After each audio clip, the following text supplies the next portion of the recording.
In the library, which is the same room as the parlor. The more rain continues. Agatha is awful!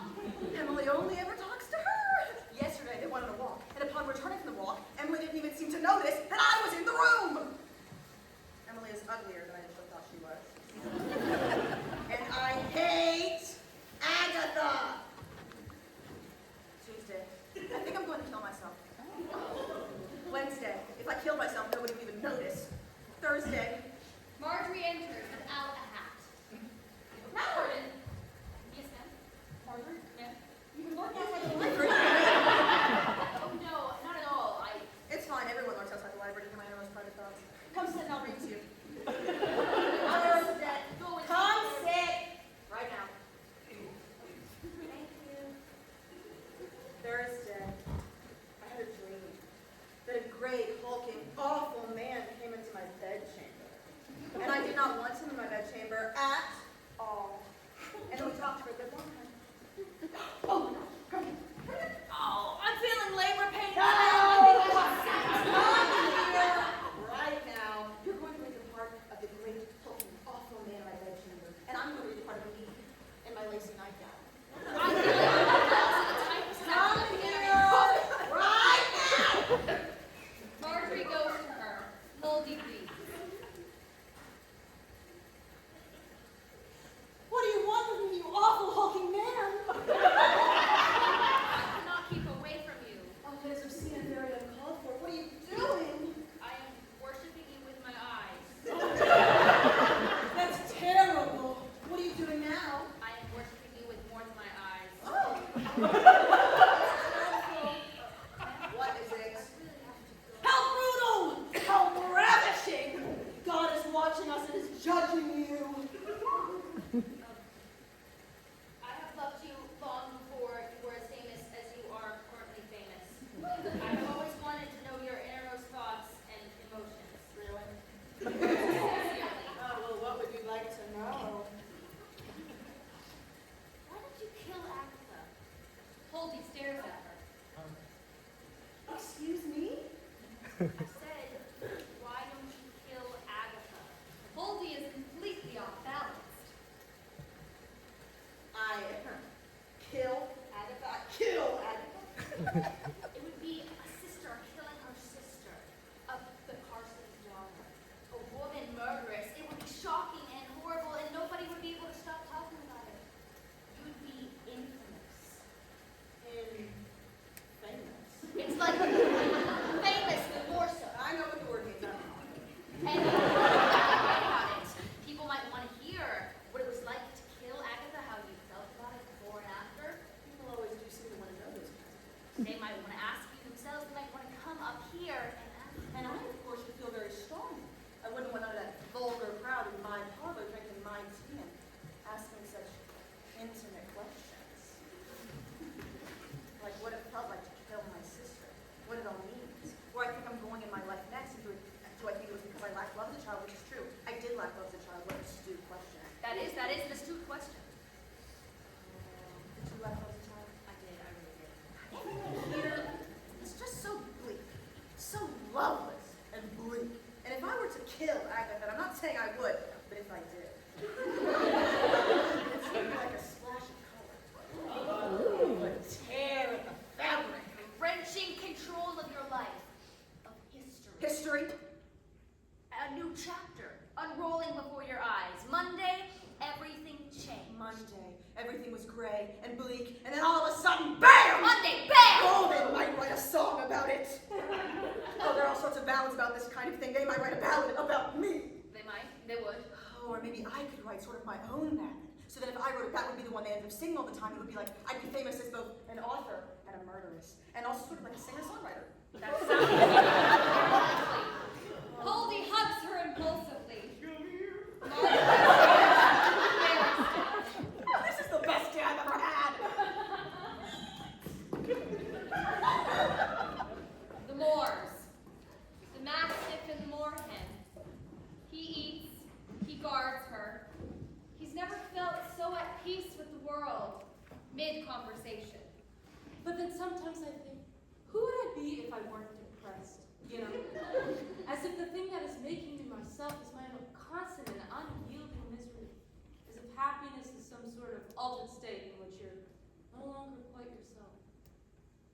What's depressed again? The squashed grub. Oh, that's right. Why do you want to be a grub again? Forget it. No, tell me, just slower. You know, it actually doesn't matter. It doesn't? You're here now, so it doesn't. That's nice. Is that nice? It's nice. Okay. How's your leg? Still hurts. Are you sure you don't want some soup? Or a blanket? I'm fine. Or something sweet? Or I can pick you some flowers? I'm perfectly fine. Or I can make you a bed out of hay and you can sleep in it? I'm okay, but thank you. I just want to help. I want to do things for you. You're already helping. Am I? I mean, nothing has tried to eat me since you've been here. Well, that's true. Why do you want to do these things for me? You make me feel good. I do. You told me you thought of Brown. No, that's all the times that I'm not with you. When I'm with you, I feel like the sky is much smaller and I'm much bigger. And all of the things that were ready to swallow me are now possibly weaker than I am. When I'm with you. What? No, what? Say it! Yes, you can. When I'm with you. I can't. You can't. Come on. It'll be okay. Just do it. I won't look. Okay, don't look. When I'm with you, I feel like the rush between taking off and landing before everything hurts. Do you really feel like that? I do. That makes me feel really happy. That makes me feel something I don't know how to describe. But it's not forever though. What do you mean? It's just for right now, right? What are you talking about? Everything is a season. The cold is a season, the rains are a season, and the heat is a very short season. Everything happens. And then something else happens. The way I feel about you is not a something else happens, it's an always. Listen, you're wonderful, but you're a rather large dog, and your diet generally consists of, well, things I eat. And I know I'm not incredibly intelligent, but I don't see this ending well. I would never, ever hurt you. Every time I get up to the sky, there's a moment in which I feel the wind rushing past me, and it feels good, and I believe it's good. And even though I tend to stay up, the down always seems to hit eventually. This isn't like that at all. This isn't gravity, this is love. Okay. Okay? I'm gonna make you land. And I'm gonna take care of you. And even if it rains, you'll never get wet. And even when the more wind blows, you'll never be cold. And I will stand over you. And we will be so happy. Okay? Okay.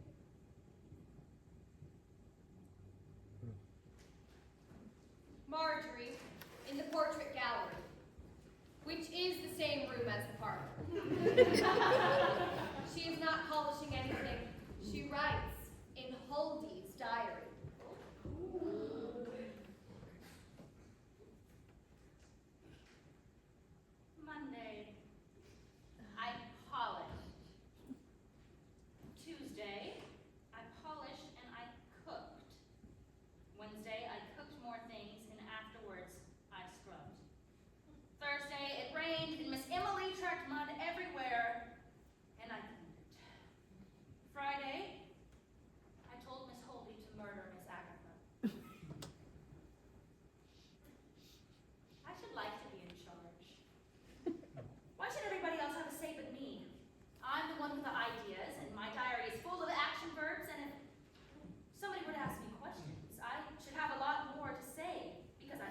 Bellhead's place.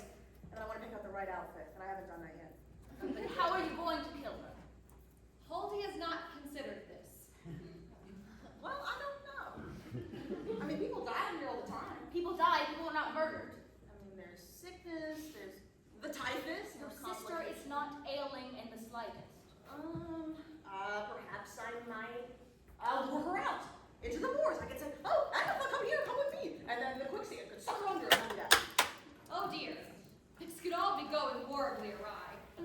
But Marjorie rallies. You can't put that in a ballad. No? No. Every good ballad means a good murder, which takes, at the very least, a pick, an axe, poison. You thought about this. You haven't? I have. I have all my answers ready for when people interview me and ask me lots of questions. You have answers? Interview me. Go on, ask me. Hildegard, why did you murder your elder sister in such callous and cold blood? Hildegard, why did you... I was a woman.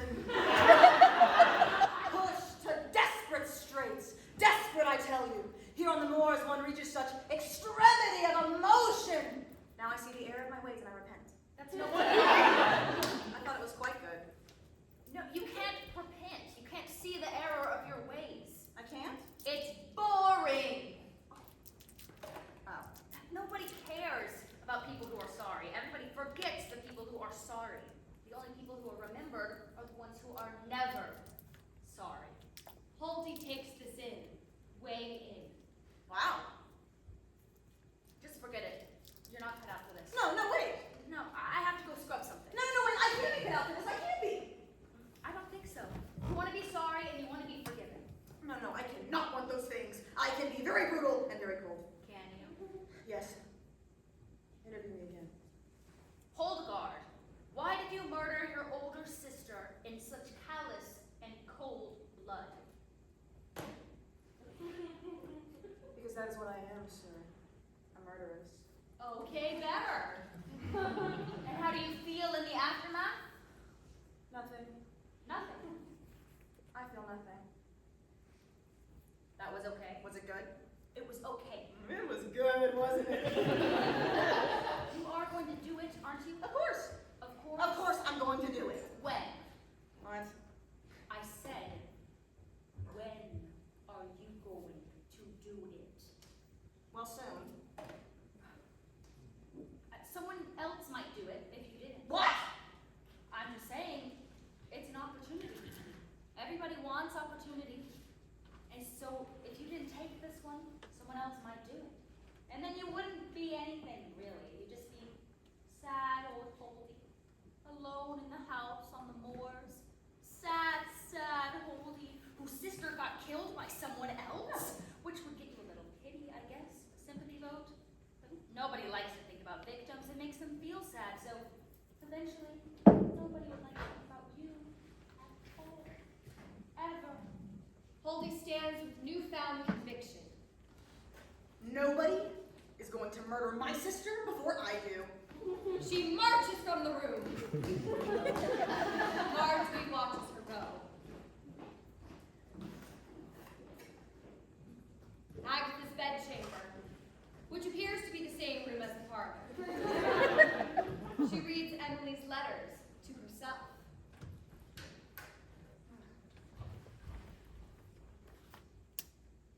Yes. Not bad. Yes. May I? It's very late. It's very late to be slipping into people's bedrooms. I know. Come in. Emily does, looking around. Your bedroom is very spare. Yes.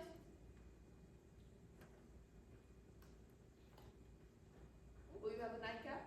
Do you drink? Do you find it unladylike? Of course. Good. She produces a flask, offers it. Emily takes it and sips, then returns it to Agatha. So,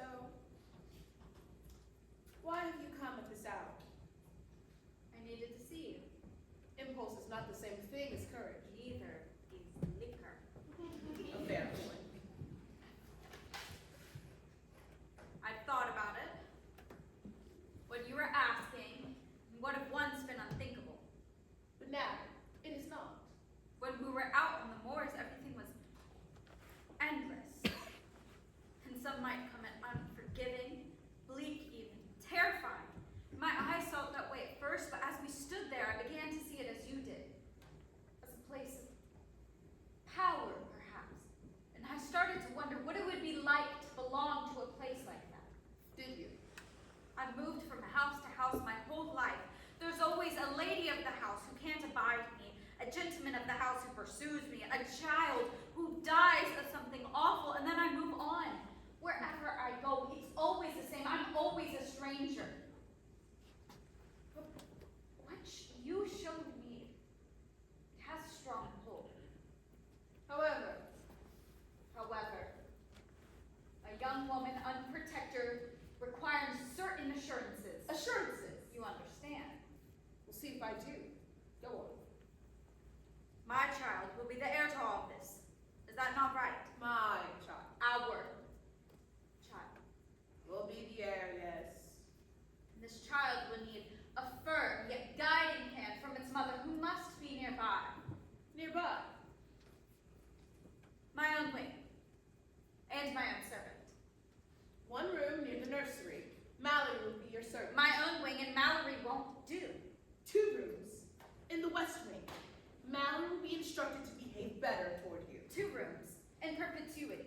I can handle Mallory myself. In perpetuity. You. If I give this family an heir, I give it life. By my calculations, that makes me a member. Agatha smiles. I'm so rarely surprised. How enjoyable when it occurs. Thank you. I've chosen well. And you will perform satisfactorily. That makes me content. I'd like to make you happy. I believe the word I used was content. Well, shall we shake on? And then there's the matters of what lies between us. Excuse me. Did I surprise you? Twice in one night is a little much. I see the way you look at me, and when you see that I see, you become cold, and that doesn't escape my notice either. I can't imagine what you're referring to. You wanted a sweet young governess, and you summoned one, that's true. But out on the moors, it wasn't a governess you wanted, it was me. Agatha is, can it be, a little uncomfortable. Is this conversation a necessary part of our negotiation? What assurances can you offer regarding us? There are rarely assurances to be had in such matters. No, None that can be believed. I disagree. Are you in love, little Emily? I've never felt the way I felt when I read your letters. I've never felt that way in my whole life. And when you see me, face to face, and I am nothing like the man in your letter. On the contrary, you're very much like him. How is that? The man in the letters was merciless, and you are merciless. He was overly bold, and in your eyes you are bold. He doled out kindness sparingly so that I was hungry for it. And this is what you do as well. I know that you're doing it, and yet I still find myself willing to do almost anything for a moment of that kindness. The man in the letters was a strategist, Agatha, and that's exactly what you are. Agatha is surprised, despite herself. That was remarkably astute of you. You thought I was stupid. Educated, of course, but quite stupid. And how do you feel now? Agatha smiles. Come sit with me. Emily does. You have made a fair number of orthographical mistakes in your letters. I have circled them so that you may see. You circled my mistakes. If one can see one's mistakes plain in the face, one does not repeat them. Does one? She looks Emily plain in the face. Very close. Within kissing distance. Giving Emily the space to decide. This Emily kisses Agatha. Agatha gives in to the kiss when it ends. There it is. Oh, you're looking at me. If I love you, do not mistake that for weakness. What I love most is what you have to offer. Very good. There's nothing in this world more honest and dependable than self-interest. When the clock strikes midnight, you may go upstairs to bed. Until then, put your head in my lap and rest. Emily leans back against Agatha. She produces Huldy's diary. I found this in the solarium. It was open and I saw my name. Hellball. Don't you want to know what she has to say about us? I seek to never concern myself with the innermost life of my sister.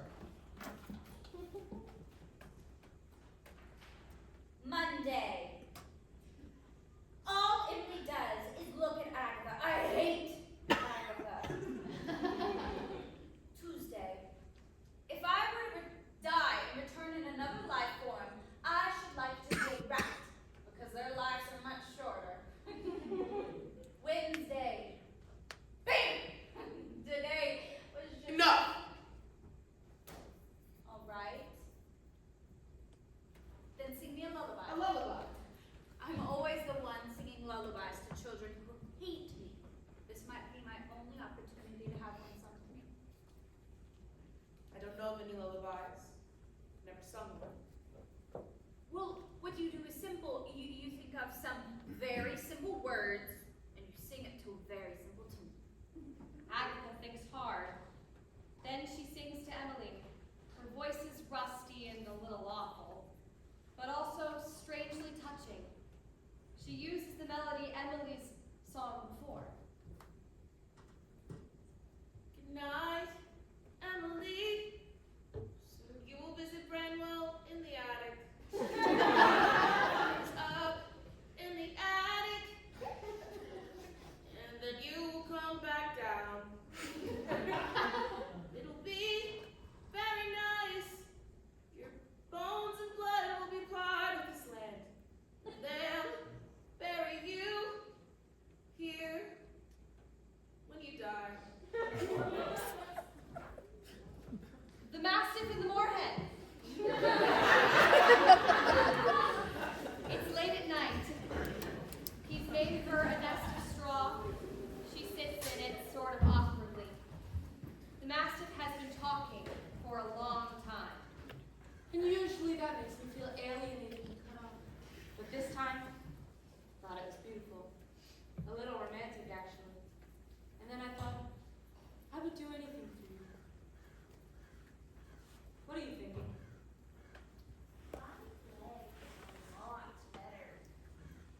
Oh, that's wonderful. How better?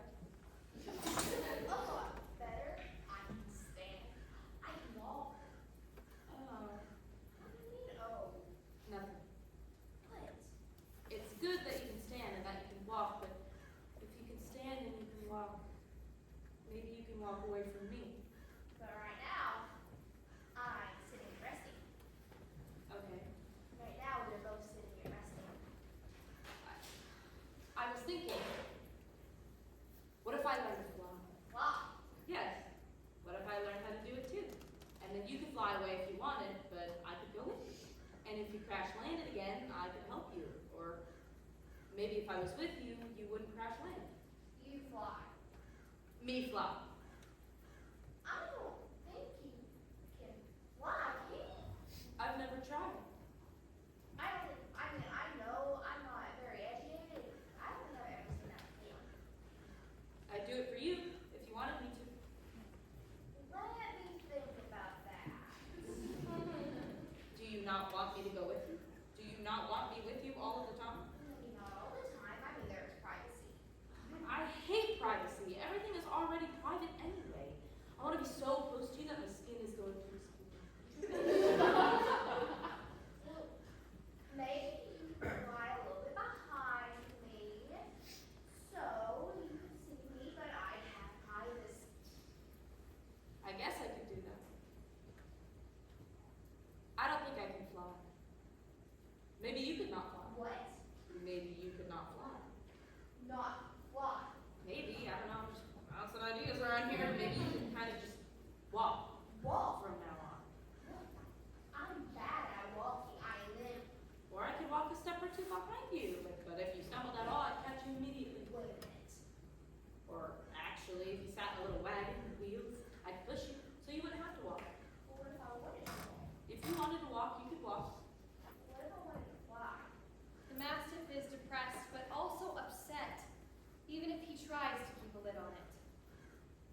understand why you'd want to do something I couldn't do when there are lots of things that you can do that I can do. Unless you haven't been happy with me. Have you not been happy? That's not what I'm saying. Then I don't understand what you're saying because you hate flying. So if you want to do something that I can't do, that you hate, it must be because you want to get away from me. I am just something that flies, that's all. Sorry. I'm sorry. I don't mean to be crazy. You mean so much. You have no idea. I'm not saying you're crazy. It just freaks me out when you get all intense. Sorry. I'm sorry. Don't be sorry. Just be calm. Okay. Calm. Okay.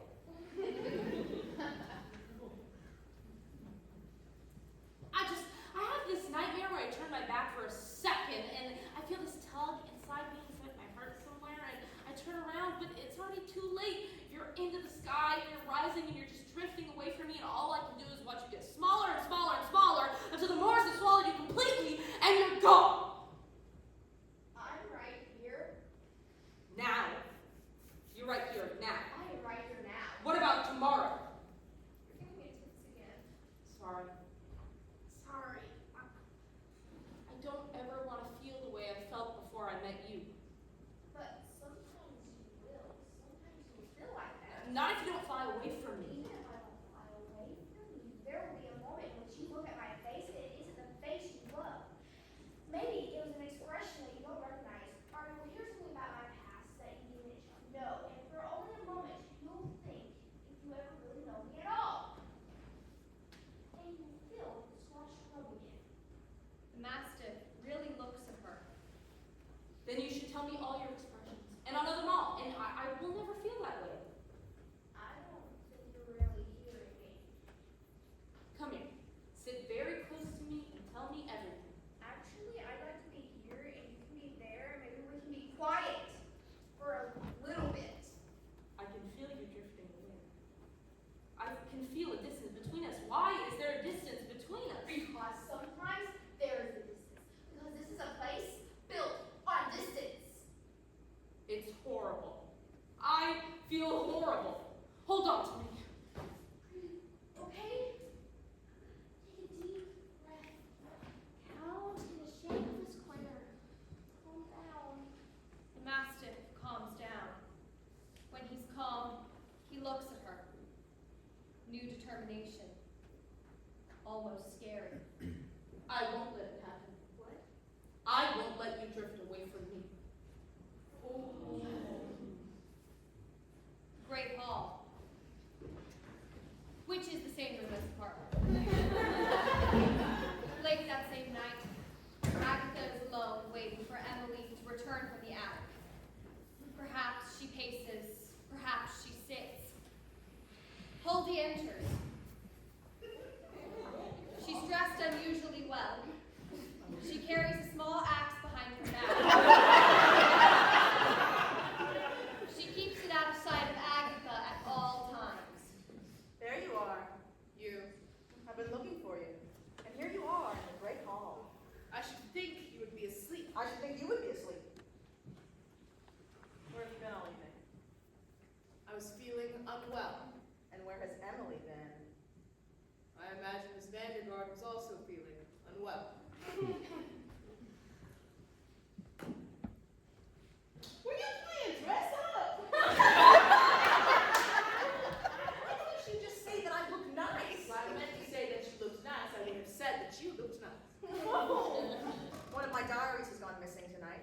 Oh, I looked everywhere, couldn't find it. you must have misplaced it. Huldy watches her, clutching her axe. Sister, Yes, sister. I am very, very unhappy. Is that so? Yes, it is so now, and it has always been so. That doesn't make you special. What? Everybody is very, very unhappy, Holden. It is simply what things are. The land is bleak, and the house is large, and there is no language for all the things lurking within us, no matter how much we write in our diaries. And we're all quite unhappy.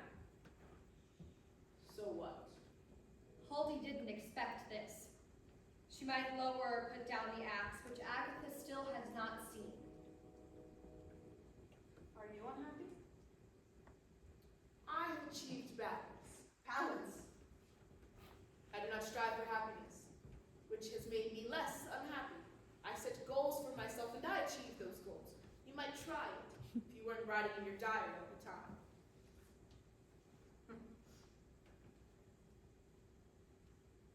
Don't you think that there might be other ways? And what would those other ways be?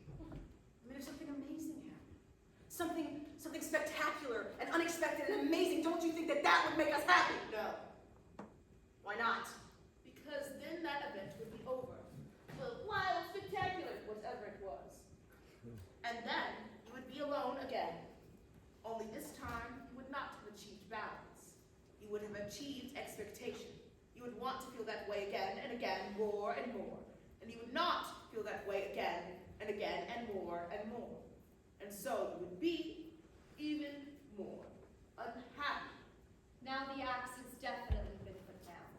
I think I hate you. I know that. You do? I read your diary. You did? I did. What did you think? What did you think? It was a very poor quality. Huldy is crushed. You did? I'm sorry to say that I did. Well, why? I mean, what's wrong with it? What's wrong with it? There was monotony, repetition, poor attention to detail, a plaintive narrator's voice that did little to endear itself with the reader. Your spelling could improve immensely. To be honest, I'm shocked that it hasn't. But mostly, to be candid, it was boring. Boring? Quite boring. Huldy launched herself at Agatha! This was entirely unplanned. She is fueled by sheer rage and hurt. She hits Agatha over the head with a heavy object. Agatha falls. Huldy keeps hitting her with blind rage. I am not boring! I am famous! I am so famous! I have a song about me! Nobody else here has a song! She looks at Agatha. Agatha is quite dead. Huldy has no idea what to do. Agatha. Agatha. Agatha. There's blood all over her. She's shaking. Oh. Mallory! Marjorie! Mallory! Marjorie! Nobody comes. She has no idea. Okay. Well.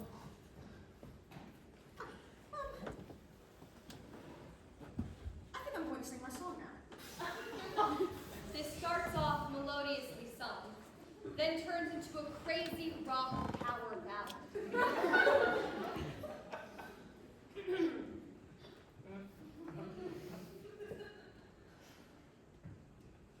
There's a haunting wind on the moors tonight.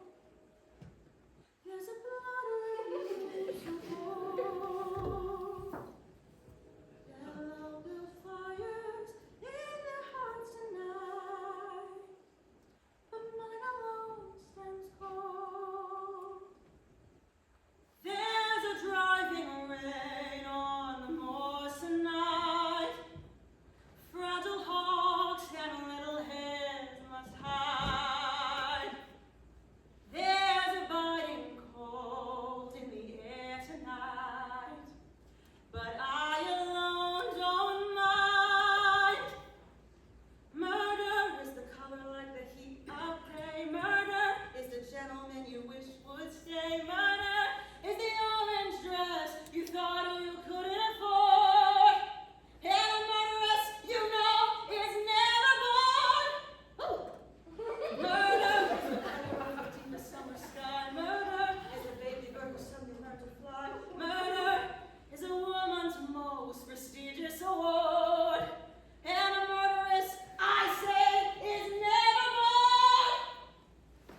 bathes in it. Slowly the applause filters away. Slowly, the applause instead turns into rain and a wild wind. There is no applause. There is a storm outside. Holding us to feel the shift first. Thank you, yes. Oh, thank you so much. Thank you. Thank you. Yes, I did. And yes, I felt nothing. Oh, so wonderful, so wonderful. Whew, whew. Whew.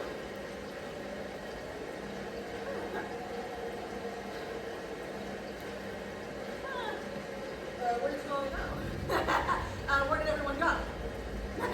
No, wait. No, wait, come back. Come back. She opens the door and the rain drives in. She dashes out into the moors and is devoured.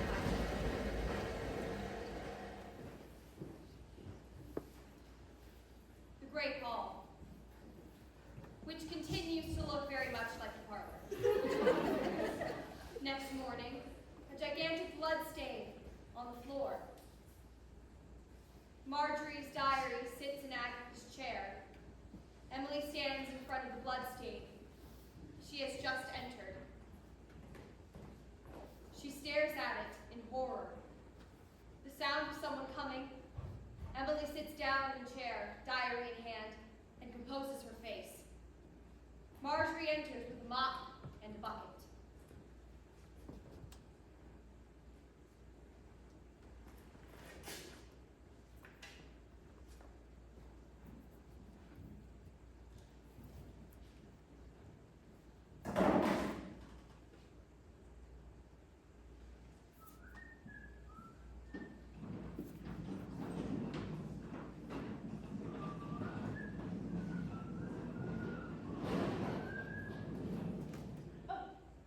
Mallory, I didn't know anyone was in here. I'm in here. I didn't know that. I was just gonna dust.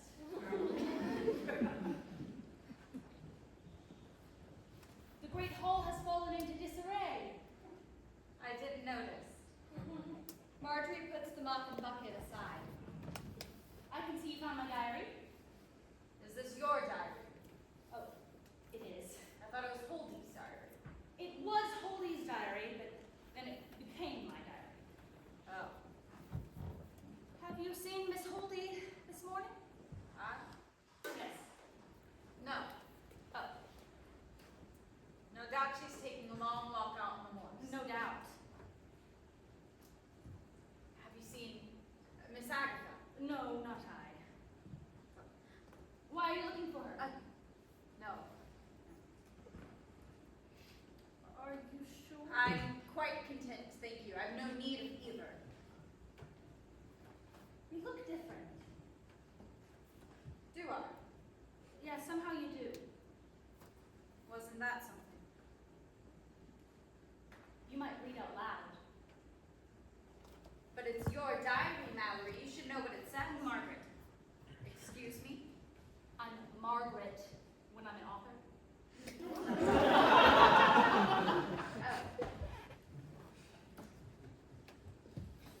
Monday. Everything shall always be different now, and yet nothing changes in this bleak land. I once saw a kitten ripped apart by savage birds. It seemed that something that awful would change the face of the land forever, and yet nothing changed.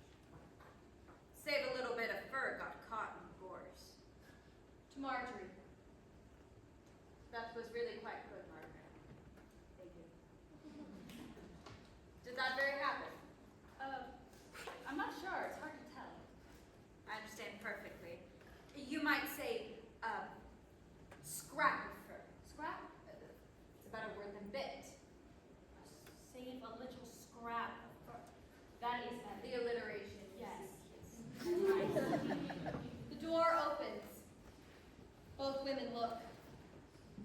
The mastiff walks in. He is covered in blood.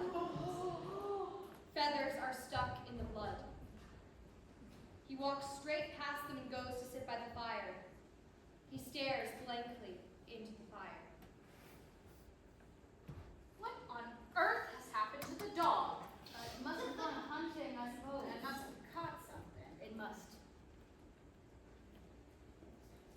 Sit down, Margaret. Here's a pen. Now, read it again and let's make some judicious alterations. Marjorie takes the pen. She takes the diary. She sits. Emily watches her keenly. Monday. Everything shall always be different now, and yet nothing changes. Yes. That's good. That's quite good. Lights down. End of play.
Really quick, I wasn't gonna do this, but I changed my mind last minute. I just want to give a ginormous shout out to Professor Bradford. Without her, I would not be able to do this. I would not know half of the things that I know, most of the things that I know.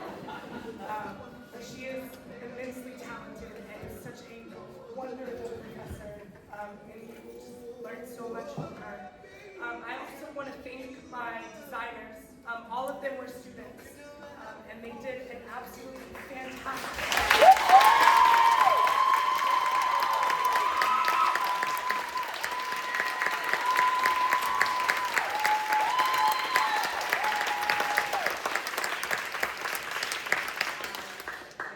So thank you all for coming. The cast will meet you outside in the